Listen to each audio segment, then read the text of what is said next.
Salut à tous, bienvenue sur Éclair TV. Si vous ne l'étiez pas, et pour ceux qui y étaient, restez bien évidemment branchés Éclair TV. Vous voilà désormais dans la feuille de match, votre émission de pronostic avec les pros des pronos. Je le redis encore une fois avec force et vigueur. Oui, nous sommes des pros puisque le week-end dernier encore, on vous a proposé une grille quasi parfaite.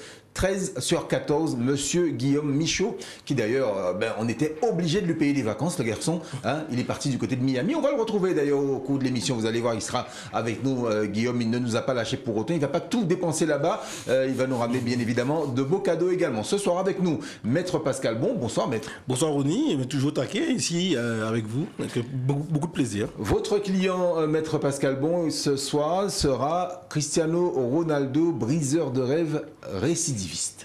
En tout cas, j'aurai des mots forts pour les victimes. Voilà, multiples.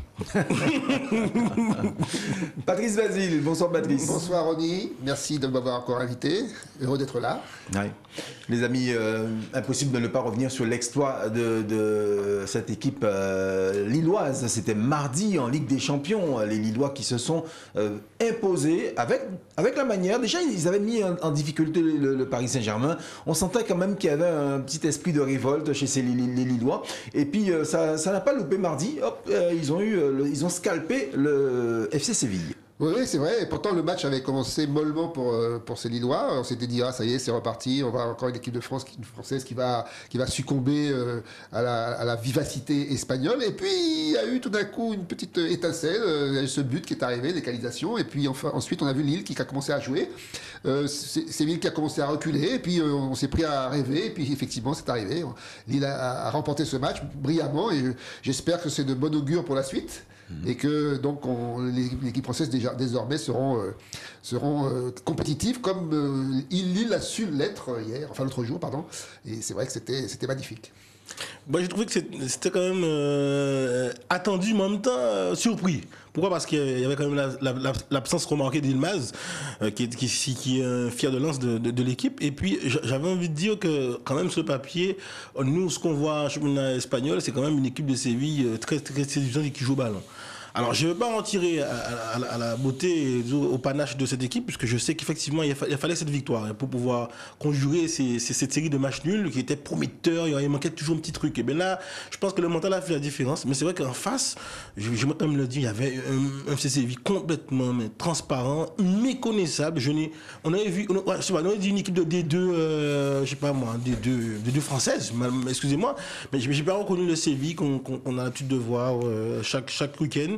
Mais ça n'enlève pas au mérite. Voilà, fallait passer par cette victoire et qui place Lille en deuxième place de son groupe. Donc à elle de confirmer cette équipe pour les matchs à venir. Peut-être qu'elle peut être qualifiée. Oui, de toute façon, Lille a forcé Séville justement à reculer. C'est tout leur honneur est là, c'est d'avoir pu justement prendre la main sur le match. Et Séville ne s'y attendait pas parce qu'ils pensaient avoir un match facile quand ils ont vu qu'ils menaient 1-0. Ils se sont dit, bon voilà, ça va être tranquille. Et puis finalement, non, Lille a su mettre la pression. Donc, non, bravo à eux. On ne reviendra pas sur les matchs d'hier, hein, mais je m'attarderai sur un deuxième match qui a eu lieu mardi avec ce Manchester United. Un rebondissement, en tout cas à retardement, mais en même temps un Cristiano Ronaldo toujours aussi présent et efficace. Cristiano Ronaldo, on va en parler plus tard, mais c'est vrai qu'on n'arrêtera pas de faire des éloges sur ce joueur qui fait plaisir et qui pour moi est un exemple pour les jeunes joueurs qui veulent se lancer dans la carrière, parce que c'est vraiment à cet âge-là, avoir autant d'énergie, avoir autant de finalement, pas de peur de perdre, c'est surtout l'envie de gagner à tout prix. Et c'est ça que nous, on demande à nos équipes de France. C'est pareil. Hein. Et c'est vrai que Ronaldo, à tous les coins, il est capable de marquer un but. C'est vrai que c'est ça qui fait que ce joueur est exceptionnel. Et peut-être même qu'il mérite le Ballon d'Or cette année. C'est vrai que ce soir, je pense qu'on va le répéter plusieurs fois. Il y a il y a la qualité technique, il y a la cohésion, tout ce que vous voulez, mais il y a aussi le mental et cette force au-dessus de certains qui arrivent à voilà, dénouer un match. J'ai une pensée, peut-être que je suis un peu vieux maintenant pour en parler, mais j'ai une pensée aussi pour un autre dos, un Rivaldo. Je me rappelle au moment où c'était compliqué au Barça, quand il y avait ce 0-0 sur un partout, il y avait ce coup franc, ce dernier geste qui faisait que Rivaldo portait le Barça. Il faut des joueurs comme ça. Alors, est-ce que pour cela, il ne faut pas quand même aborder les failles qui sont encore là de Manchester United? Jusqu'à quand il va pouvoir colmater les brèches? C'est une question qui est ouverte. Oui, on va dire celui qui cache la forêt, hein, c'est l'arbre qui cache la forêt. Et j'en rajouterais sur Ronaldo que c'est vraiment le seul joueur que je connaisse, à moins que je me trompe, qui soit capable de marquer aussi bien de la tête que des deux pieds. Et c'est ça qui fait sa force. Le gars, il se lève à 1m50 de haut sur l'impulsion. Il vous fait des reprises de volée incroyables, à la Pavard, mais en permanence. Enfin, voilà, c'est ça qui fait la force de ce joueur. Il travaille tellement, j'ai l'impression, à l'entraînement, qu'il maîtrise tous les gestes techniques sur le bout des ongles. Donc, qu'est-ce qu'on peut faire contre un joueur comme ça? Rien du tout. Après, Ronny ne veut pas parler, mais moi, je n'ai parlé quand même. Je suis fan, Lewandowski. Moi, chaque fois, voilà, un triplé avec la manière. Voilà. Ah non, mais c'est Robert. C'est une horloge suisse, je sais pas. Il faut qu'il change de nationalité. Voilà. Encore des joueurs qui vont peut-être manquer le ballon d'or, mais c'est très grand plaisir d'avoir un joueur comme ça dans ses rangs, quand on est joueur et quand on est propriétaire ou coach du club. Karim Benzema également, qui a inscrit son 1000e but. C'est vrai. Donc également, ça s'est passé par contre hier. Les amis, elle va apparaître dans quelques instants sur nos écrans, sur vos écrans, à vous également, amis téléspectateurs. La grille numéro 74 du Parion Sport, l'Autofoot 15. Une grille à valider avant le dimanche 7 novembre à 9h55. Elle vaut 500 000 € pour peu que vous la validiez et surtout que vous ayez les 14 bons résultats. Voici donc la liste des rencontres: Rennes-Lyon, Nice-Montpellier, Nantes-Strasbourg, Reims-Monaco, Saint-Étienne-Clermont, Lorient-Brest, West Ham-Liverpool, Arsenal-Watford, Everton-Tottenham, Leeds-Leicester, Valence-Atlético de Madrid, Betis-Séville, FC Séville, Naples-Hellas Vérone et AC Milan-Inter de Milan. De beaux derbies dans cette belle grille et encore une fois, je peux vous assurer qu'elle n'est pas facile et du reste, les dernières grilles n'étaient pas faciles non plus. Hein, voilà. Effectivement. C'est ajouter un peu de peps, de piment à à la grille. Pas à la grille, mais à la performance de notre ami Guillaume Michaud, qui a fait 13 sur 14 le week-end dernier. On va commencer avec le premier match de cette grille. Donc, grille, on a dit grille numéro 74. Il s'agit de la rencontre entre c'est Rennes qui va se déplacer à Lyon. Ah, exactement, le temps pour moi de retrouver ma bonne fiche. Les deux équipes se sont déjà rencontrées 104 fois depuis 1951. Mais Rennes n'a plus battu Lyon à domicile depuis le 2 février 2014. Regardez l'infographie qui s'affiche également donc sur le côté sur ce côté de votre écran. Vous allez regarder bien que Lyon a déjà gagné 40 fois, Rennes 35 et il y a eu 29 matchs nuls entre les deux formations. Eh bien, on va faire un petit tour. On va retrouver notre ami Guillaume. Tiens, il va nous livrer ses pronostics sur cette rencontre. Pronostic Rennes contre Lyon. On s'attend à un match très accroché avec Rennes qui est sur une bonne série. Malgré le match nul contre 3, voilà, ils sont quand même en forme. Et de l'autre côté, Lyon qui est une équipe accrocheuse qui joue de mieux en mieux. Donc match très difficile à pronostiquer, je disais, et on va partir plutôt sur une victoire de Rennes à domicile ou un match nul de Lyon. Merci à vous. Voilà, il va embarquer. Pascal. Il a bien commencé. C'est vrai que c'est un match qui est très difficile à pronostiquer puisqu'il c'est vrai qu'il y a du mieux chez Rennes. Hein. Bon, après, ils sortent de match nul à 3 à l'extérieur. Donc on pourrait se dire qu'à domicile, Rennes devrait l'emporter. Mais en face, il y a quand même un Lyon qui est, comme le dit un petit peu la légende. Il y a Toko et Kambi, il y a Paqueta, mais il y a aussi, voilà, mine de rien, quand on regarde les résultats et les stats, on voit à chaque fois, soit penalty. Le premier but qui déclenche souvent, c'est Toko et Kambi, même en Ligue Europa. Bon, voici une valeur sûre, donc je pense que Lyon peut aussi marquer à l'extérieur. Donc pour moi, c'est le match ouvert où j'ai fait mon trip là-dessus. Victoire, nul ou victoire à l'extérieur de Lyon. Oui, en effet, c'est un match compliqué. Alors, essayons quand même d'analyser un peu la chose. On a d'un côté un Rennes qui marche de mieux en mieux, ça il faut bien le dire, invaincu depuis 7 matchs. Donc on peut dire que la mayonnaise commence vraiment à prendre avec leur entraîneur, Genesio. C'est un football offensif. Avec des joueurs comme Laborde, comme Terrier, comme Souleymana, et qui avait battu le PSG, donc c'est ce qui avait lancé véritablement leur deuxième partie de saison. Et puis il y a Lyon d'un côté qui se cherche toujours un peu, mais qui commence à marcher de mieux en mieux, qui monte en puissance. Effectivement, avec Toko Ekambi qui fait des étincelles, Aouar aussi qui est bon. Donc c'est vraiment deux équipes qui se valent. Et puis alors, moi je dirais que le petit plus maintenant de Lyon quand même, qui s'affirme de plus en plus, c'est quand même Paqueta. Parce que Paqueta aujourd'hui est vraiment devenu un joueur sur qui Lyon peut compter et qui fait la différence à chaque fois qu'il est rentré. Je pense que maintenant, il n'y a aucun problème. C'est vraiment le joueur majeur de Lyon. Et peut-être que c'est lui qui peut faire la différence. Mais pour assurer le coup, je pense qu'il faut quand même assurer entre victoire de Rennes ou Lyon. Mais c'est compliqué et ce match sera indécis jusqu'au bout, à mon avis. Match suivant, ce sera le match entre Nice et Montpellier. Ça aussi, c'est un match qui va valoir son pesant d'or. Ce sera la 52e confrontation entre les deux équipes, ça il faut le savoir. Et Nice est invaincu chez lui face à Montpellier depuis le 28 janvier 2012. Regardez, ça s'affiche. Cette infographie qui s'affiche là sur votre écran, vous l'avez vu, 22 victoires pour Montpellier, 16 pour Nice et 13 matchs nuls entre ces deux formations. Pascal ? Je l'ai dit, le mental ce soir, et si le Manchester United a Ronaldo, Nice a désormais Andy Delors. Magnifique aussi au niveau de la force de pouvoir ramener quand les équipes sont menées et voilà sous des gestes à la fois marqués par le collectif mais aussi par l'individualité. Il ramène Nice de loin. Mais c'est vrai que là, retour en terre connue à l'ancienne maison à Montpellier, ça va être compliqué pour lui. Mais de tout cela, on peut retenir que les deux équipes sont très en forme sur le plan offensif.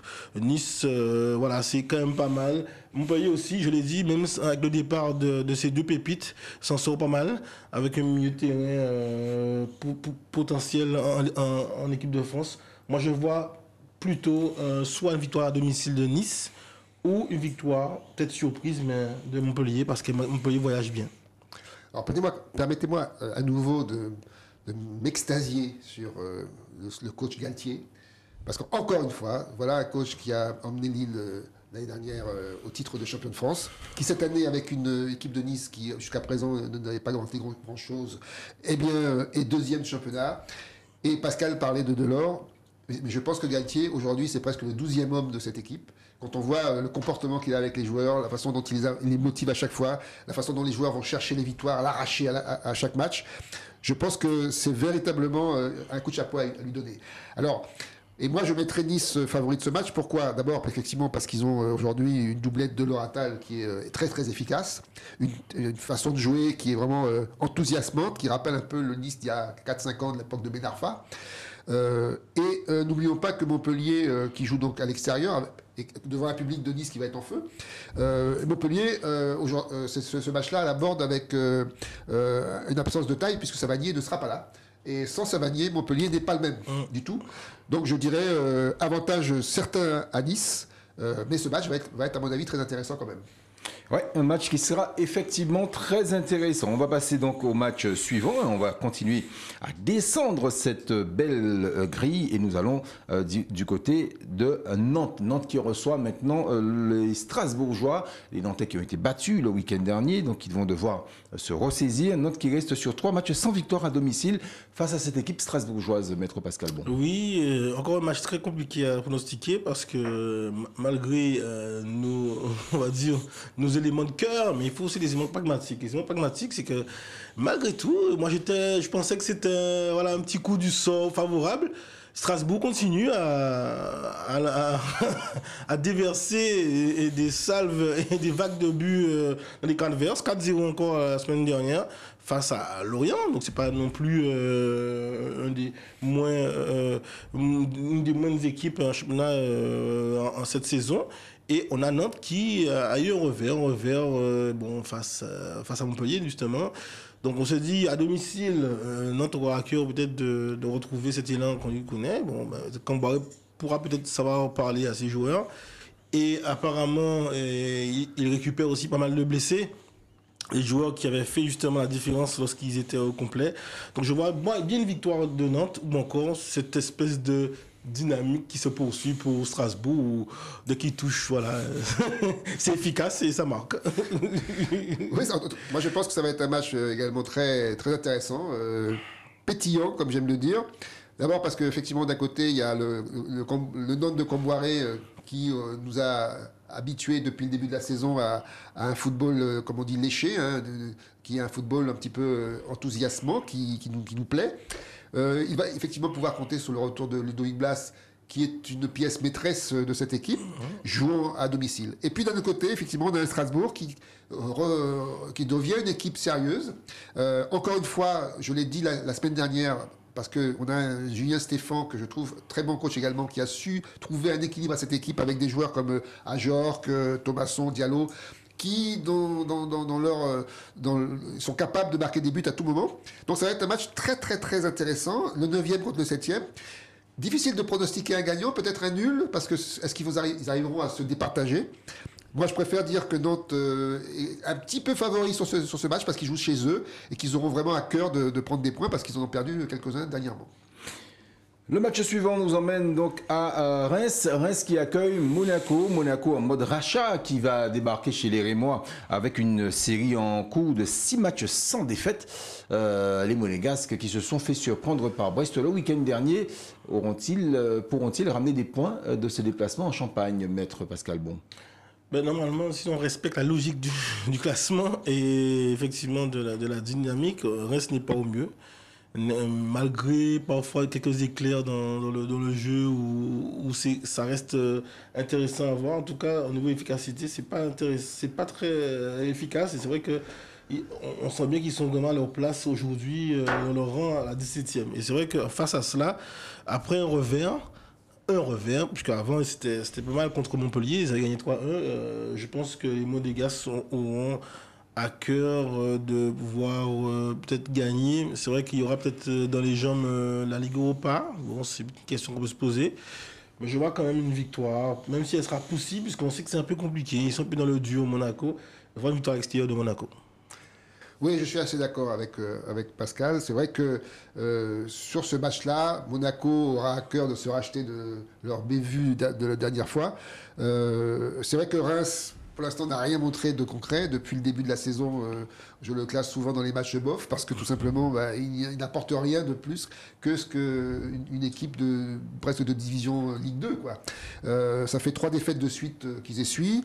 Même si, effectivement, Monaco est un petit peu irrégulier, mais je pense que sur ce match-là, je pense que les Ben Yedder, Voland et compagnie vont se remettre en marche et que ça sera pas une formalité, mais ce sera une victoire aisée de Monaco à Reims. Une victoire aisée des Monégasques à Reims, et c'est sur cette victoire aisée que nous allons marquer la première pause de cette émission. On se retrouve dans quelques instants.